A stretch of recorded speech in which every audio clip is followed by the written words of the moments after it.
a famous incident that stirred the Capitol, causing a request from even President Truman to be kept up to date on all the details. There were radar reports of unidentified flying objects over the nation's capital. We had 3 reports. One came from Andrews Air Force Base radar control room, and 2 from the radar controls at Washington National Airport.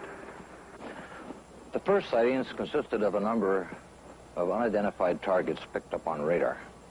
Then a call was placed from National to the Andrews Air Force Base flight controllers.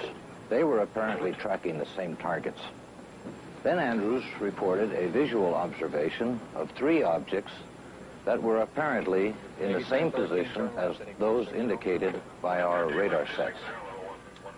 The target stayed on radar until about 12:30 a.m. They moved slowly at first, about 100 to 200 miles per hour. Then one of the targets sped away at a fantastic rate of speed. It moved west from Andrews toward Riverdale. The estimated speed was 7,300 miles per hour. At this time, in the tower, we had about 7 targets on the radar scope. These unidentified objects were flying all over the city. They even violated the restricted air corridors here over the White House and over the Capitol building. The phenomena wasn't to subside. The following Saturday night, July 26th, a repeat performance unsettles the Capitol again. I was awakened the following Saturday night around midnight by a telephone call to my home in Virginia. It was the public information officer for the Federal Aviation Authority. He told me the air traffic control radars were again picking up a large number of UFOs over the Capitol area. First, they would follow a definite flight path, and then they would suddenly disappear. Others would come into view just as suddenly.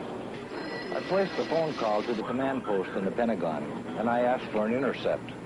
About 2:40 a.m., we got a radio call from a flight of F-94s, 2 aircraft in the flight. They also, at about that moment, appeared on our scope. And at that moment, a very frightening thing happened to us. All of our unknown traffic completely disappeared the moment those aircraft came on the scope. The flight leader called in and said, well, it doesn't look like we're going to do any good here, so we're going to go back to base.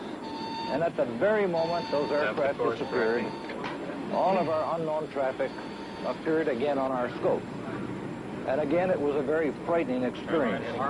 We called Andrews Air Force Base, and they reported exactly the same thing happened to their scope. At 10 a.m. on the morning after the sighting, General Landry, at the request of President Truman, called intelligence to find out what was happening over Washington.